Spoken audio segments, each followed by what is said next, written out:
what we do? Shout what? Hallelujah. Hallelujah. Come on, people. Let's shout hallelujah. Hallelujah.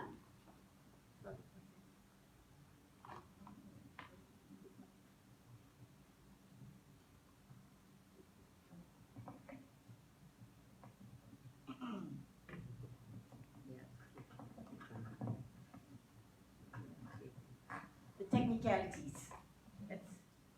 It's good to have people who are good in technicalities. Amen? Amen. So this evening, I want to encourage you that when you come to the house of the Lord, you've got to be a noisy bunch. You know why? They are only silent in the graves. They are not silent in the church. Amen? Amen. So whenever you are in the house of the Lord, it is your Father's house. This is your Father's house. Whenever you are in church, remember that you are in the house of the Lord. And that you have every right to make a joyful noise unto the Lord. Amen? You know, the Bible says, let everything that has got breath do what? Praise the Lord. Praise the Lord. That's right. Let everything that has got breath praise the Lord. Amen? Amen. So just turn to your neighbor and say, praise the Lord. Praise the Lord. I welcome you in the name of Jesus. I welcome you in the name of Jesus. That's right. We've got to speak to our brethren. They are our brethren. If we don't welcome them, nobody will. Right? Okay, let's bow our heads and pray. Father, this evening, we thank you for your word, Lord, that you have prepared. I pray for each and every one, Lord, gathered here this evening. I thank you, Father God, because you are such a wonderful God. Thank you, Lord, for bringing us all together. And I pray, Lord, today that the preaching of the word will go forth, Lord, just like how the farmer sowed on good soil. I pray that every soil gathered here this evening in the hearts of your people will be good soil, Lord. Amen. Thank you, God, for your grace and your mercy, Lord, for your loving kindness. We give you that praise, Lord, and worship you, Lord. In Jesus' name we pray. Amen. Amen. I'm going to be speaking to you all about 3 words. Okay? 3 words. Say 3 words. 3 words. Okay, you want to know what are the 3 words? It's called the right choice. Okay? It's called the right choice. It's very important for us as human beings to make the right choice in our life. Looking at today's circumstances, where the situation is so desperate, where people need to stay afloat, right? People are looking for many avenues of choices so that they can stay afloat. People are looking for many ways where they will not sink, but they will still be up floating. And so during these times especially, I'm sure being given the creative mind of God, God created us in His image, and we are all creative people in one way or other. Man always tries to find a creative way to survive, to sustain, stay afloat, to live, and to have our being, move our being. Amen? While everything is good, while it seems to be the right thing to do, the Bible says that a lazy person cannot eat. Don't be like the sluggard, but be like the ant. Right? The Bible talks about things like that. So, This goes to show that God does not want us to take things for granted in our life, but that God wants us to be like Him, because He has given unto us an aspect of Him. But how do we make the right choice? How do we make that choice? Okay? Because the Bible also gives us a clear understanding in Proverbs 14:12. So if you have your Bibles with you, okay, go to Proverbs 14:12. Okay, the Word of God says, there is a way that seems right to a man. It's not just talking about man, but talking about mankind. But its end is the way to death. Okay? So, there is a way that seems right to mankind. That's you and me and the rest of the world. But its end is the way of death. So it doesn't sound very positive, right? Kind of sounds very negative. So right choice leads to blessings. When we make the right choice, we are taken away from death or destruction. But wrong choice leads to destruction. Okay? So making the right choice in our life is very crucial, because, as I said earlier, it will deter us from pain, from suffering, and from spiritual death. Do you know that some people in the Bible escaped even natural death? People like Enoch did not die. Right? God took them. People like Elijah did not die. He just stepped onto the chariot of fire and just went with God. Those who have made wrong choices in the Bible. When King Saul went to the witch of Endor for answers to address to his problem, because there was issues happening, he no longer had David with him, the man who fought Goliath and saved Israel.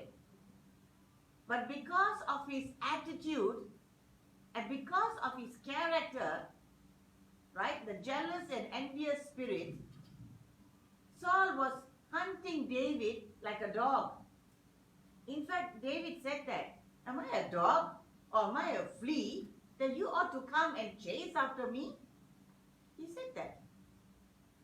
So when everything good has gone out of life, that person needs to go and look for an answer, an avenue. So that is exactly what King Saul did. He went to the witch of Endor and he said, I want to speak to Samuel. Call out Samuel from the grave. Imagine that. And you know what? This is not something that is happening only at that time. People are still seeking mediums and spiritists today. They want quick answers, right? Everything instant, the instant mode. Guess what happened to Saul? His rulership over Israel was taken away from him. Now let's look at somebody else. When Esau, the son of Jacob, married a heathen woman, she was not an Israelite, okay? But she was a heathen. You know what happened to Esau? His birthright as the firstborn was taken away from him. He lost his blessings. Choice. When Samson went down to Philistine and to love Delilah the harlot, he lost his supernatural strength. And guess what the Philistines did to him? They plucked out his eyes. They made him blind. he lost the power of God upon his life. And he lost his life itself. He died. He could not go on with the ministry that God had given to him. The ministry of strength.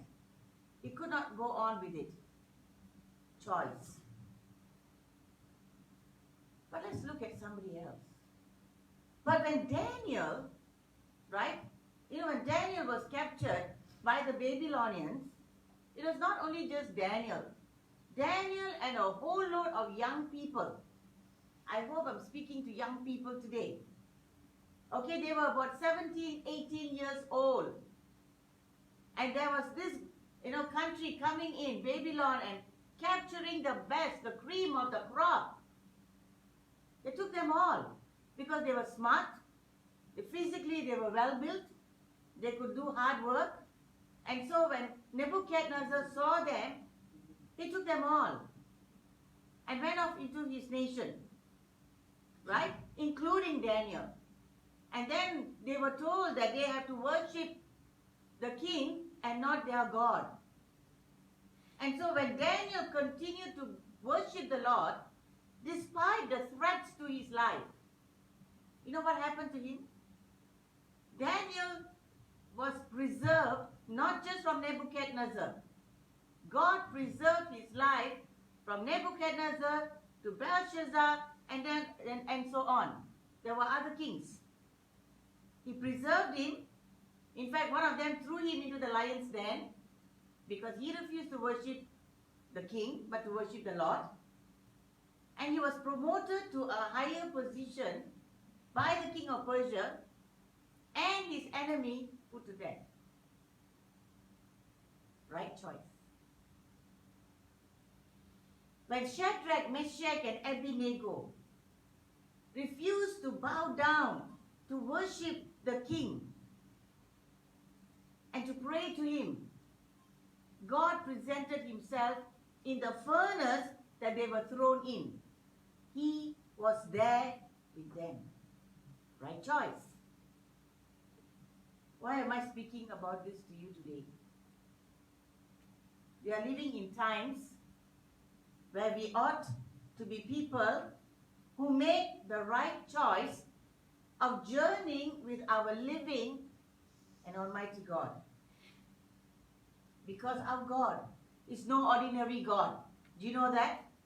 Tell someone our God is not an ordinary God. Our God is the awesome God.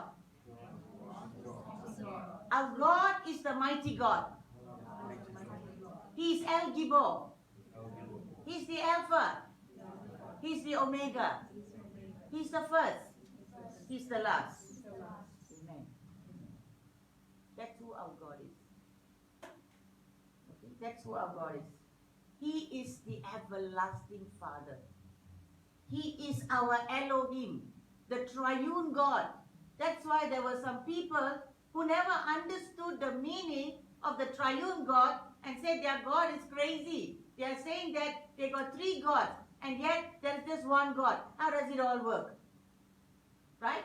There was a voice that was speaking like this in Malaysia. They didn't understand the concept of Trinity. That Father, Son, and Spirit is one.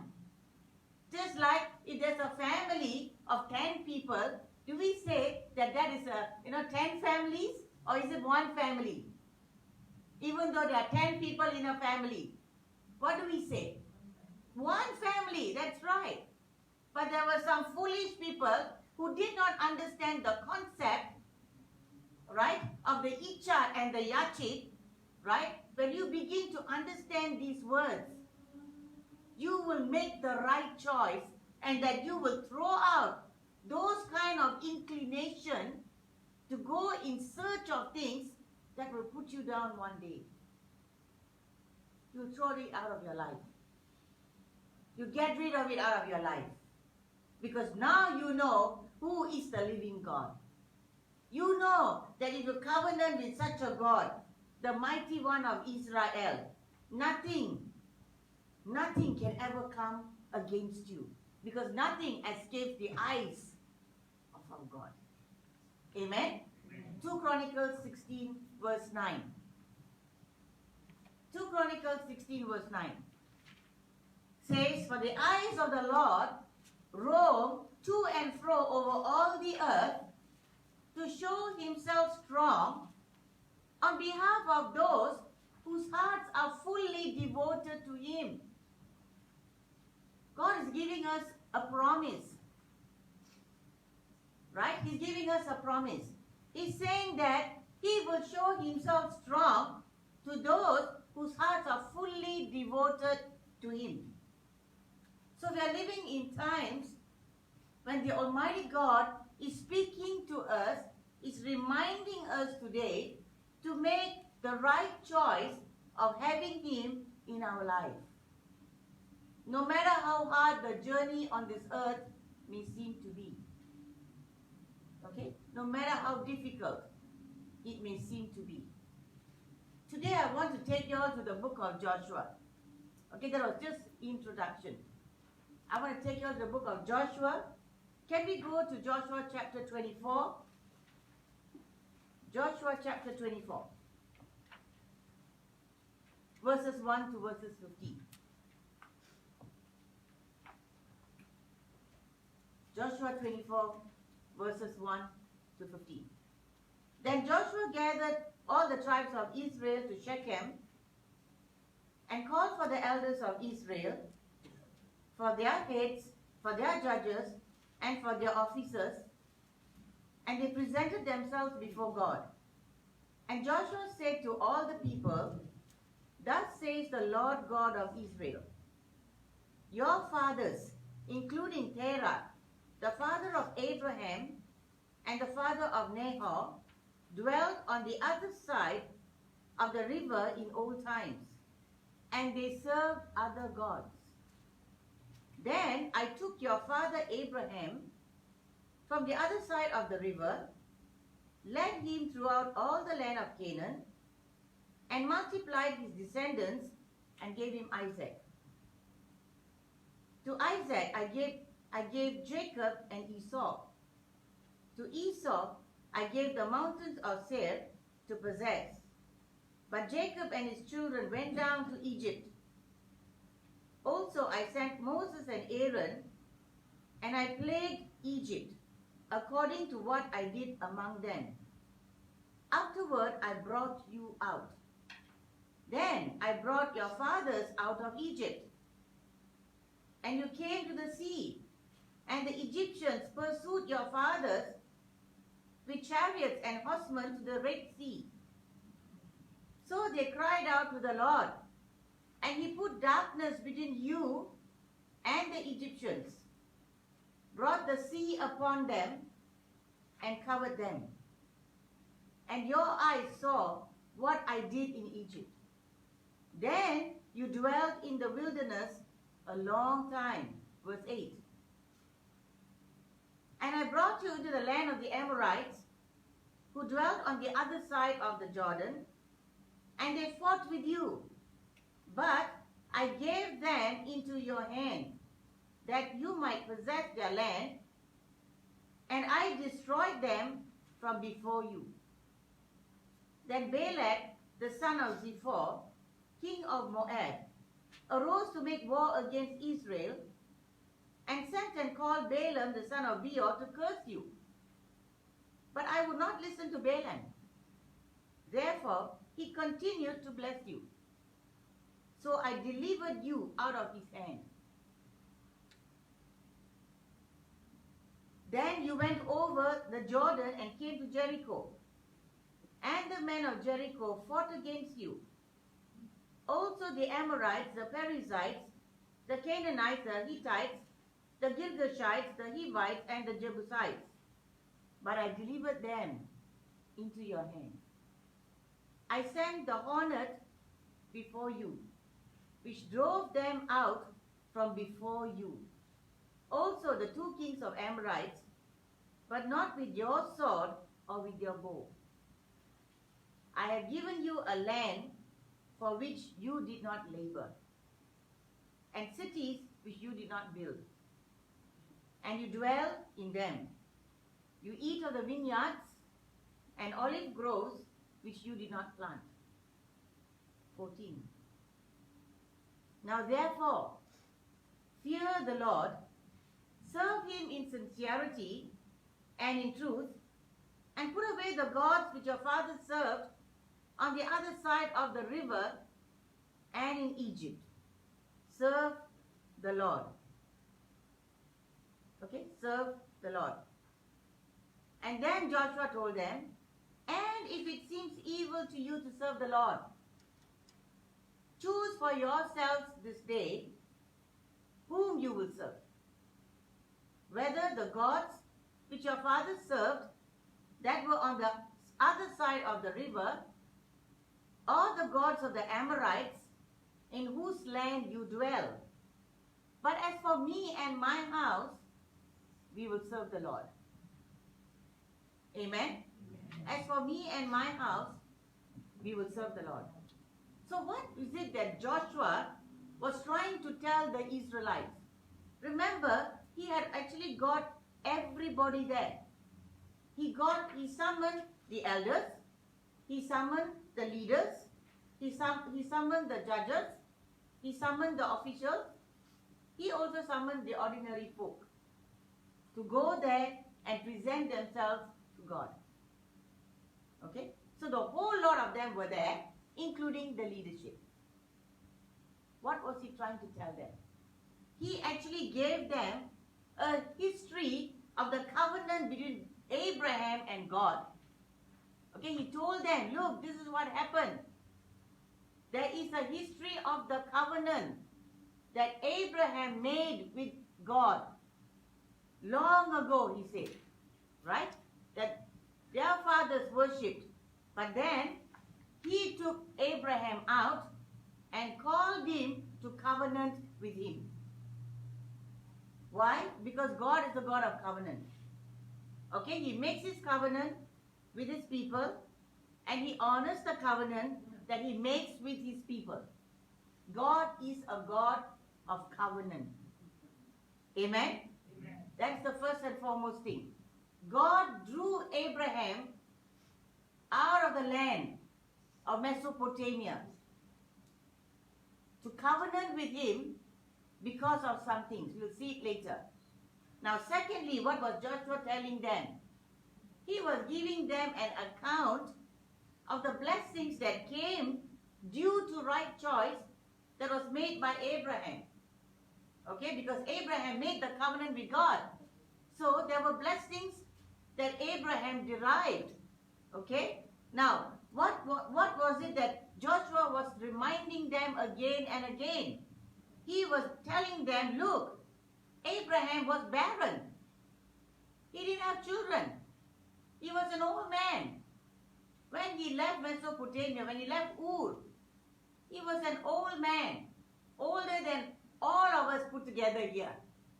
His wife was older than all of us put together here. Just imagine that. They didn't have children. But Joshua was reminding the Israelites about how God bestowed upon Abraham the blessings of generations, even though he was barren at that time. Okay? Now, how did barren Abraham receive generational blessings of descendants? What did he do? He made the right choice. He left. When God said leave, he left. Right? He left his old lifestyle. He threw away everything that he was doing in Ur. Alright? He was such a wonderful businessman. He had a thriving business from idol making. He had enough of servants to run to do his bidding. But now God says, throw it all. Throw it all and come, follow after me. And that's exactly what Abraham did. He threw away all that, all right, all that business, because God said, clean break. Make a clean break of idol worship. Make a clean break. So he told Abraham, hey, you got to make the right choice. Why are you serving something that is dead, made from wood and made from stones? When I am a God who's above all these things. What business are you doing? Abraham. That time he was called Abraham. He didn't have the name of God attached to his name. Right? And so, the God of Abraham called him out and said, I will change your name from Abraham to Abraham so that you can be a father of nations. Amen? Amen. So breaking will cause a making to happen. Amen? Amen. Breaking will cause a making to happen. When God breaks us, it's not because He hates us. When God looks at our choice and tells us, that's not the choice to make. It's not because God hates us. It's because God sees the end from the beginning. Alright? He sees the end from the beginning. He knows that if we take that road, it's not going to be beneficial to us. Amen? But today I want you to understand that. Okay, that's why the word of God says in Isaiah 64:8. But now, O Lord, you are our Father. We are the clay. You are the potter. We are all the work of your hands. So, the living God had to make this man live in order to cleave to him. So that everything that was dead in his life will become alive. Amen? Amen? What was dead in Abraham can become alive. So God wanted Abraham to become a father. Because God is the Heavenly Father. Okay? And God wanted Abraham to experience fatherhood. And therefore called him out to leave, to attach, a life attached to idols, to leave that life, to make a clean bread, and come and cleave to him because he is the divine potter. Amen? He is the divine potter. So what was God saying to Abraham at that time? Leave and cleave. Say leave and cleave. Leave and cleave. To a God who is above all the idols. Was God bothered about age factors? No. Was God bothered whether Sarah had already gone through menopause? And for many years, she was also barren? Was he bothered about it? No. Was God bothered about his divine plans for Abraham and Sarah? Yes.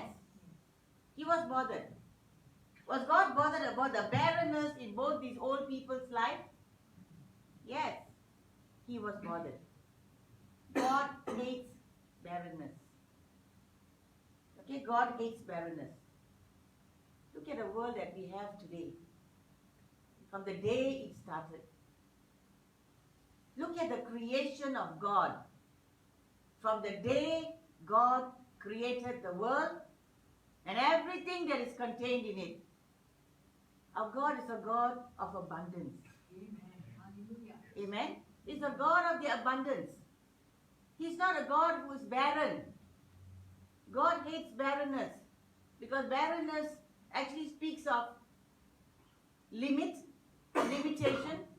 Barrenness begins to speak of no power, right? When you are fruitful, it means you have put your hand to something and you have caused that thing to grow and that thing to prosper. But when you are barren, nothing will grow. When your land is barren, nothing will grow. Correct? So God hates barrenness because He is a God of abundance. I'm speaking to someone this evening. Understand that God is a God of abundance. And that is why He said, come. If you will just listen to my voice, come. What's the use of having a whole load of servants, a whole load of money, but then no one to call them mommy or daddy or grandpa or grandma? No use. Right? So this is the reason why God had to address the barrenness that was in the life of both these people. He wanted them to become fruitful. Say fruitful. You know, Jesus said, I came to give life. And life to the abundance. I came to give life. Jesus never came to give us death. He came to give us life. And life to the abundance. And in fact, you know what happened? He just didn't give abundance to Abraham. He gave Abraham double portion blessings. Amen. Hallelujah. He gave to Abraham and the descendants, he gave them Isaac. From Isaac came forth Jacob and Esau. So there was a lineage that was going on, right? Not just one child to Isaac, but two. That's why we say right choice. If you make the right choice, you will have double portion blessings in life. You might think, God, how is it going to happen? You might think, how, Lord? Well, how are you going to do this? How are you going to do this? But you know what? God's a miracle working God. He knows how to do it for you. All right? Our job is not to dissect and bisect the situation. If we dissect and bisect, we will not get an answer. But if we were to just believe and trust the Lord, we will have an answer. Amen. Amen? Now, what else did Joshua warn the people about? He said God sent Esau and Jacob in different directions. He didn't send both the sons in one direction. He sent off Esau to Mount Seir mountain. But he sent Jacob down to Egypt. And you know, in Egypt what happened? You know the story. Alright? When they went down to Egypt, Egypt actually was a place of abundance. There was abundant food. When everywhere else there was no food, in Egypt there was food. Why? Because of the son of Jacob called Joseph. God still made a way. Where everywhere else they were facing issues in life. Like what is happening now? There are many countries that are facing issues. Why? Because of import and export. Right? The borders are closed because of the COVID-19. Things cannot come, things cannot go. But you know what? Our God is a wonderful God. As the people of God pray, just like what Joseph did, he prayed, he was faithful. God provided through his hands for everyone, including his own people. They came down to Egypt. They lived there and grew to be such a great community. So much so that the Egyptians began to fear them. Right? The Egyptians began to fear them. So look at yourself today. What is it that God is speaking to you? What is it that God is saying to you? Do you want to go up to Mount Seir? Or you say to God, Lord, I'll make the right choice. I'll go down to Egypt, even though you allowed the Egyptians to afflict me. Because in Egypt there was affliction. After that Pharaoh, who favored Joseph, died, the next Pharaoh that came did not know the descendants of Joseph. The people suffered affliction until 400 years. Time had come. There was no answer. There was no Savior. There was no Messiah. But God still heard their cry. Amen. Amen? God still heard their cry. God fought all their battles because he raised up a deliverer for them from among them in the person of Moses. God raised up. How? He fought all their battles. He raised up a stammerer and a stutterer, one man who could not even speak properly. That's why God begins to confound the wise of the world. Right? When we think that we are so wise, and then we make all the wrong choices in our life, that's when the trouble starts. Okay? Now, at the end of it all, we see Joshua saying something. God fought their battles. There were 7 principalities listed there. If you count, there are 7 principalities listed in that chapter. But God fought everyone. And He reminded them, you did not fight them with your sword. You did not fight them with your bow and your arrow. You fought them quietly because I fought on your behalf. That comes from covenanting with God.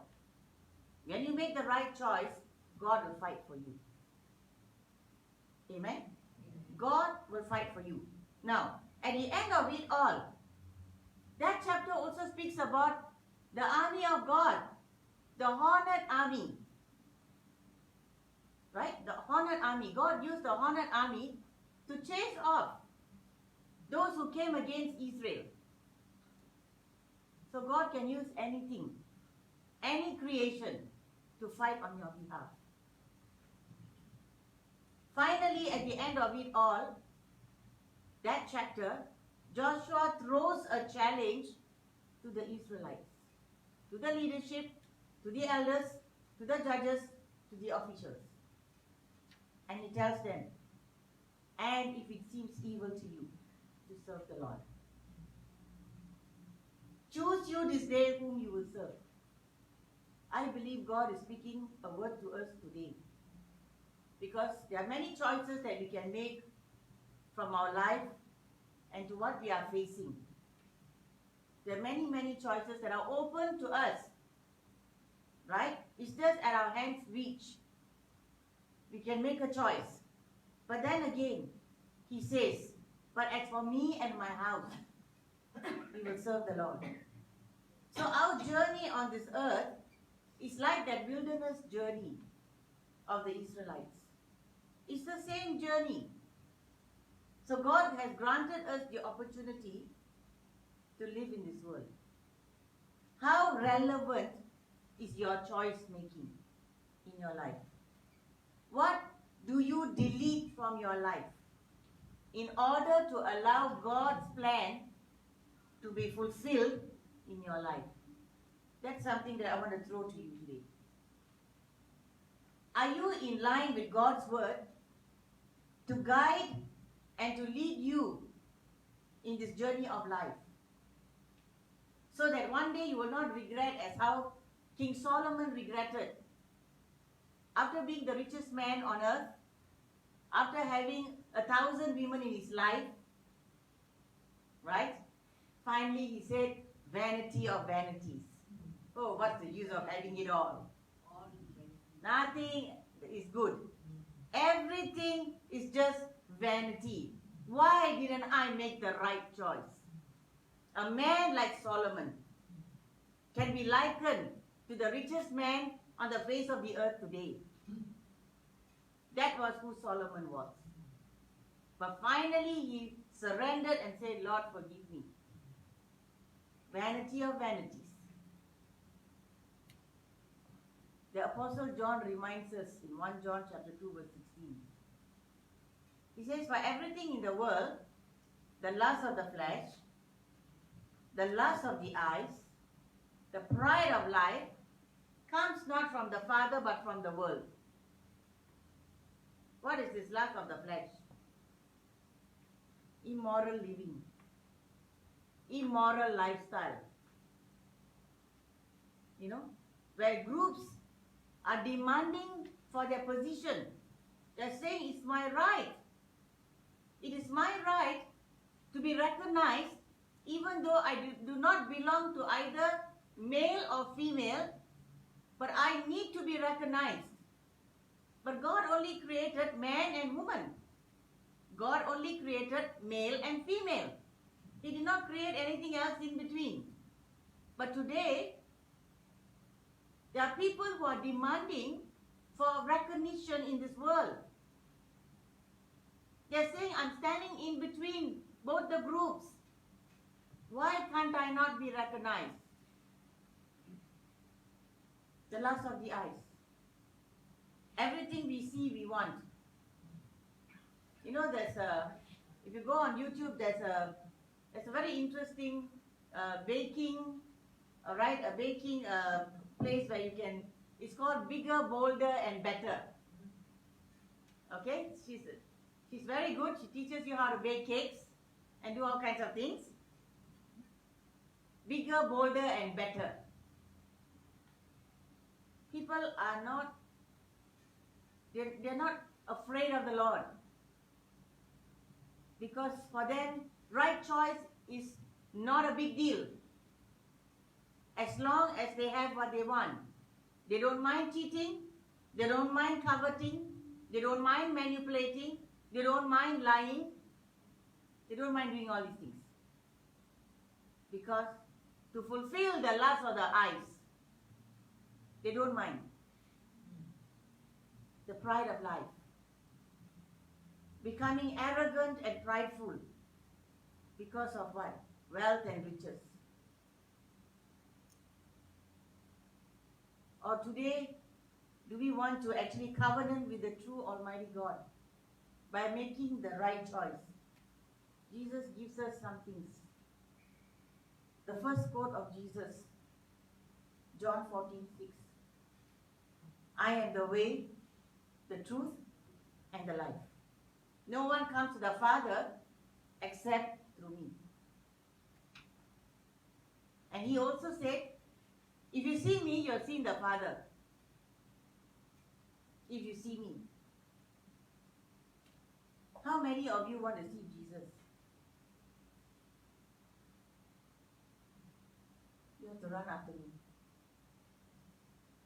How many of you would love to have a visitation from the Lord? But you know what? If you don't ask, if you don't persist in asking, if you're not like the persistent widow, you will never be able to have it. You will never have that visitation. Because our God is not a cheap God. Our God is a holy God. And He honors the people who call unto Him. Because He says, call unto me, and I will answer you. That's a promise. Call unto me. Right? So, what do you want to see in your life? Is it visions of heavenly things, or only visions of earthly things? What do you want in your life? The Bible talks about God as the all-consuming fire. The all-consuming fire. And the book of Revelation also describes Jesus as one whose eyes are flames of fire and feet of fine brass. Feet of fine brass. So what do we want to see? Number 2. Matthew 6:33. Choose to live in God's kingdom. Seek ye first the kingdom of God and all His righteousness, and everything will be added unto you. That's right. Amen. So what is God saying to us today? Jesus is saying to us, choose to live in God's kingdom. Number 3, Matthew 5:16. Choose to live righteous lives to honor the Lord. Let your light so shine before men that they may see your good works and honor the Father in heaven. Don't mislead people, especially when you have more earthly blessings than others. Don't mislead them. But use your earthly blessings that God has given to you to bring honor to your God. Amen? To bring honor, how? By reaching out to those who are less fortunate. Reach out to them. It is more blessed to give than to receive. The Bible says that. Number 4. Jesus says, enter by the narrow gate. And for the gate is wide, and the way is easy that leads to destruction. And those who enter by it are many. For the gate is narrow and the way is hard that leads to life. And those who find it are few. Amen. So Jesus says, enter through the correct gate. Make the right choice. Enter through that correct gate. It is a small gate. You got to let go of your baggages. Drop off all your, baggages. Backpackers are not encouraged to enter. Their backpacks will get stuck in the way. You know what are all those backpacks?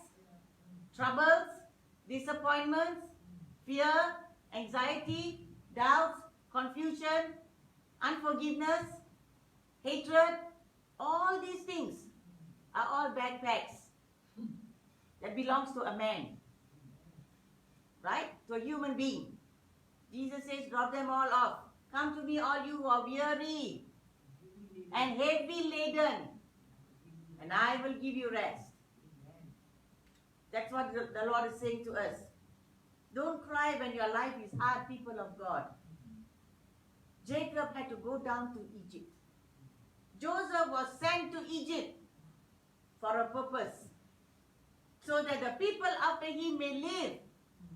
The people after him will have abundance, and that the Egyptians will know who their God is. For that purpose, don't cry when your life is hard. Rejoice, because you have made the right choice. You're on the right path. Amen. Hallelujah. Amen? Because our God is such a faithful God. God says He will never leave us. He will never forsake us, because we make the right choice. Amen? Amen. The last quote I am giving you for today, Matthew chapter 7, verse 7 to 8. Ask, and it shall be given to you. Seek, and you will find. Knock, and the door will be opened to you. For everyone who asks, receives. The one who seeks will find. And to the one who knocks, the door will be opened. What do you think Jesus was talking about here? Was it only to receive earthly blessings? What do you think Jesus was talking about? I tell you this. Jesus was talking about the Holy Spirit. Because He said when the Spirit comes, He will give you empowerment. He will allow you to live and make the right choice in your life. He will allow you to walk through the fire, knowing that your God is with you. He will allow you to remain strong. He will allow you to remain mighty, just like your God. Because He's constantly with you. He is your spiritual coach. That's why He said, you ought to ask for the baptism of the Holy Spirit. You ought to ask, you got to seek, you got to knock, no matter how hard it is, so that the windows of heaven will be open and the Spirit of God will come upon you, and that you will live that life.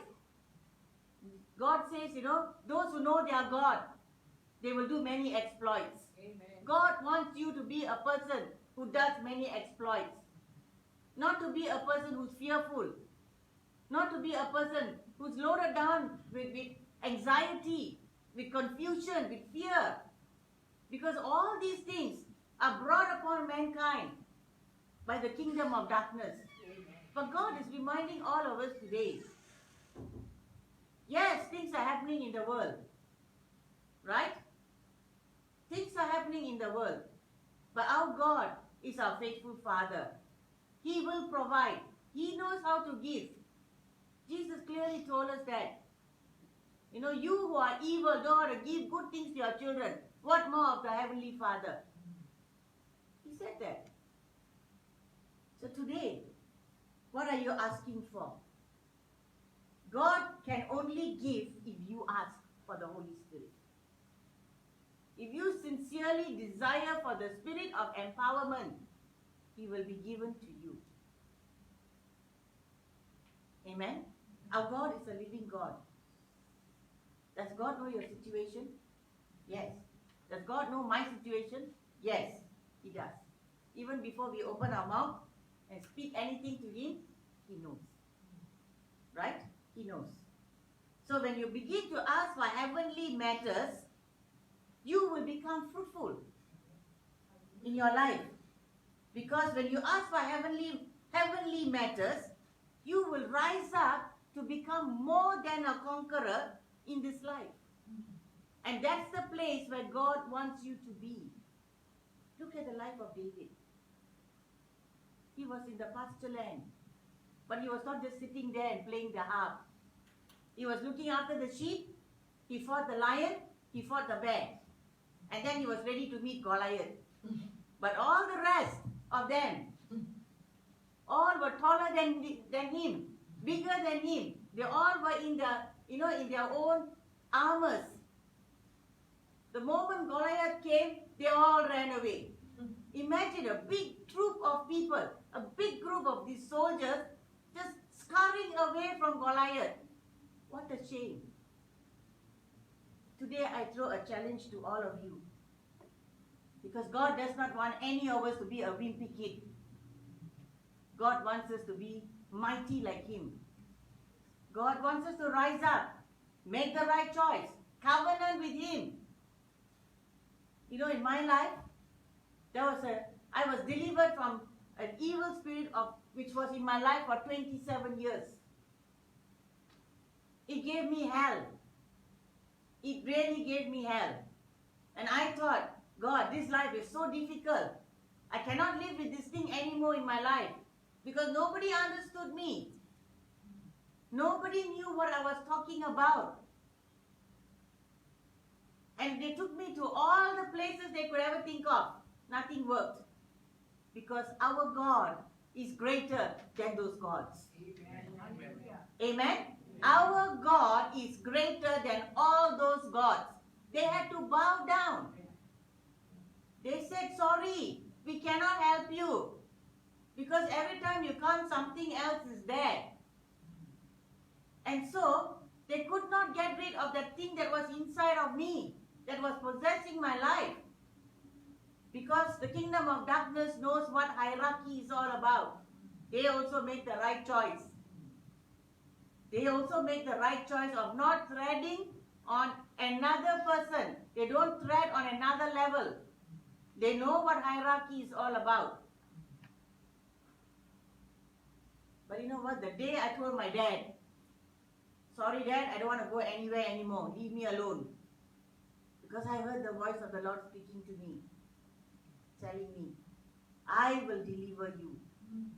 I will save you. What more is it that I needed to hear? Nothing else. Because God had already spoken. His voice had already gone forth. So I hung on to that. And my life was delivered from those problems. Amen.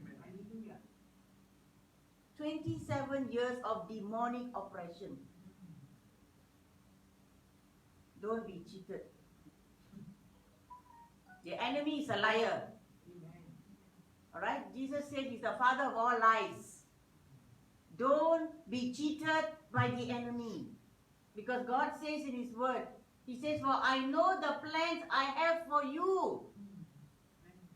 Yes, declares the Lord.